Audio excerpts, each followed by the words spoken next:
وزیر اعظم کی زیر صدارت کیش لیس اور ڈیجیٹل معیشت کے حوالے سے اجلاس۔ شہباز شریف نے کہا معیشت کے ڈیجیٹائزیشن سسٹم میں شفافیت اولین ترجیح ہے۔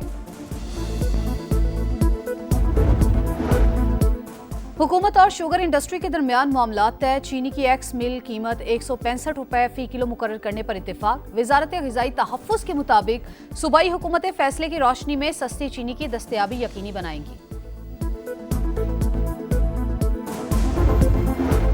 اور ڈونلڈ ٹرمپ نے ایک بار پھر پاک بھارت جنگ بند کرانے کا کریڈٹ لے لیا۔ وائٹ ہاؤس میں NATO secretary general Mark Rutte کے ساتھ نیوز کانفرنس میں امریکی صدر کا کہنا تھا کہ دونوں ملکوں میں کامیابی سے سیز فائر کرایا۔ کہا جنگ روکیں ورنہ تجارت نہیں ہوگی۔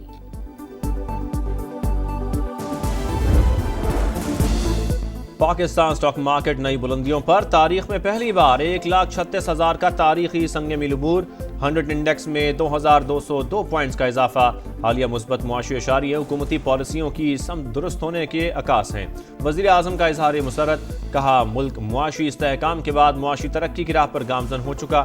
کاروبار دوست ماحول فراہم کرنا ہماری اولین ترجیح ہے۔ 90 دن کی بات علی امین گنڈا پور کی ذاتی رائے، پارٹی کا فیصلہ نہیں۔ بانی پی ٹی آئی نے تحریک کو 5 اگست کے عروج سے جوڑا ہے۔ سلمان اکرم راجہ کی پروگرام ندیم ملک لائیو میں گفتگو۔ کہا فضل الرحمان نے پی ٹی آئی میں فارورڈ بلاک اور لوگوں کو توڑنے کا اشارہ دیا۔ سربراہ جے یو آئی کے ساتھ بیٹھنے کے خواہش مند نہیں۔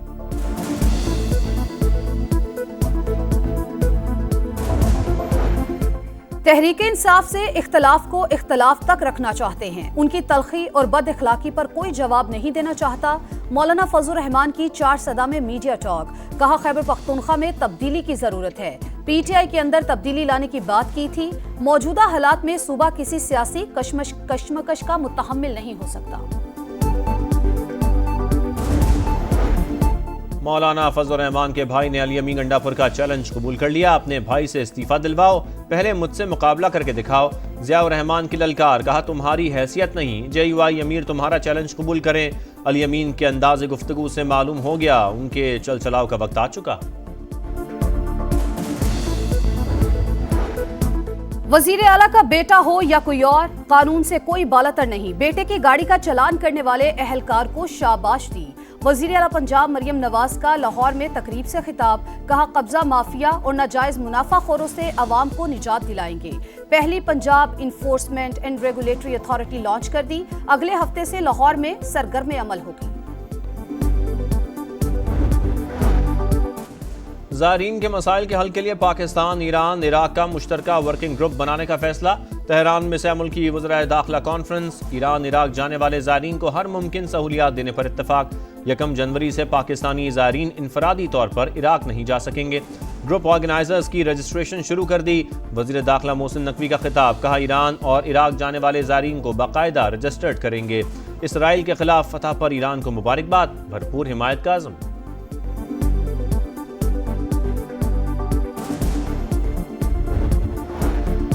فرنٹیئر کانسٹیبلری اب فیڈرل کانسٹیبلری کہلائے گی۔ صدر مملکت نے آرڈیننس جاری کر دیا۔ اسلام آباد اور 4 صوبوں سمیت گلگت بلتستان اور آزاد کشمیر میں بھی کام کرنے کا اختیار آئی جی وفاقی حکومت تعینات کرے گی۔ فسادات کنٹرول، داخلی سیکیورٹی اور کاؤنٹر ٹیررزم بنیادی ذمہ داریاں۔ 41 ونگز ہوں گے، اسپیشل پروٹیکشن ونگ بھی قائم۔ بھرتی کے لیے ملک بھر میں دفاتر بنیں گے۔ وزیر مملکت برائے داخلہ طلال چودھری کا کہنا ہے فیڈرل کانسٹیبلری دیگر قانون نافذ کرنے والے اداروں کی طرح کام کرے گی۔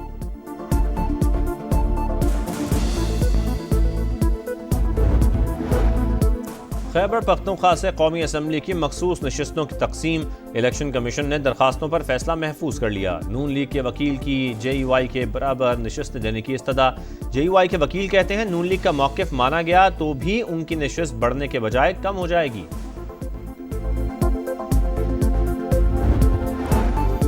چیف جسٹس یحییٰ افریدی کے زیر صدارت سپریم کورٹ کوئٹہ رجسٹری میں اجلاس۔ انصاف کی فراہمی بہتر بنانے کے لیے ادارہ جاتی روابط مضبوط بنانے پر غور۔ قانونی معاونت کا دائرہ سپریم کورٹ تک بڑھانے کا فیصلہ۔ ہر صوبے میں لا کمیشن کے نمائندے تعینات کیے جائیں گے۔ اعلامیہ جاری۔ نائب وزیر اعظم اسحاق ڈار 3 روزہ دورے پر چین پہنچ گئے۔ شنگھائی تعاون تنظیم کے وزراء خارجہ کونسل کے اجلاس میں شرکت کریں گے۔ چینی صدر اور دیگر ممالک کے وزراء خارجہ سے ملاقاتیں شیڈیولڈ۔ بیجنگ میں چینی وزیر خارجہ سے بھارتی ہم منصب کی ملاقات، تنازعات اور اختلافات حل کرنے پر بات چیت۔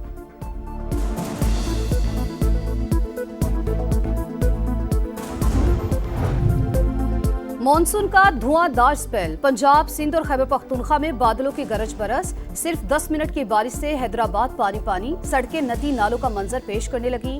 لاہور، فیصل آباد، رحیم یار خان، صادق آباد، اوکاڑا سمیت دیگر شہروں میں بادل کھل کر برس پڑے۔ آسمانی بجلی اور چھتیں گرنے سمیت مختلف حادثات میں 10 افراد جاں بحق، متعدد زخمی۔ دریائے سندھ میں گڈو اور سکھر کے مقام پر پانی کے بہاؤ میں اضافہ۔ کچے کے سینکڑوں دیہات زیر آب، کولو، سی بی، مانسہرہ، مالاکنڈ اور کوہاٹ میں بھی تیز بارش۔ کوہ سلیمان کے پہاڑی علاقوں میں بارشوں کے بعد ندی نالوں میں طغیانی۔ بلوچستان کے دریائے ناڑی، تلی اور بولان ندی میں سیلابی ریلیں، انتظامیہ الرٹ۔ خیبر پختونخوا میں 17 جولائی تک شدید بارشوں کی پیش گوئی، پی ڈی ایم اے کا الرٹ جاری۔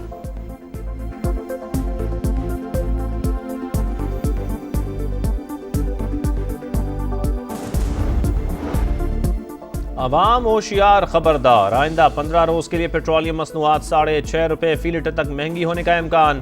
اوگرا ورکنگ پیپر کل حکومت کو بھجوائے گا۔ وزیر اعظم سے مشاورت کے بعد وزارت خزانہ قیمتوں سے متعلق حتمی فیصلہ کرے گی۔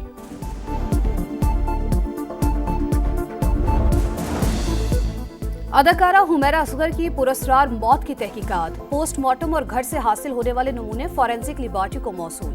9 سیمپلز جامعہ کراچی کی لیبارٹری کو پہنچائے گئے۔ حمیرہ کے بھائی کا بلڈ سیمپل بھی شامل۔ فورینسک جانچ سے موت کی حتمی وجوہات جاننے کی کوشش کی جائے گی۔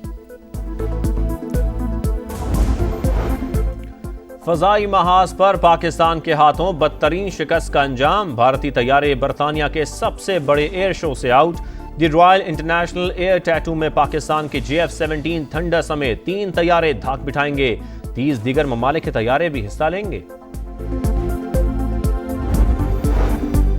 غزہ میں انسانیت سوز مظالم جاری، اسرائیل کا المواسی اور البریج کیمپ پر حملہ، 12 فلسطینی شہید۔ صبح سے اب تک 55 شہادتیں، تعداد 58,100 سے تجاوز کر گئی۔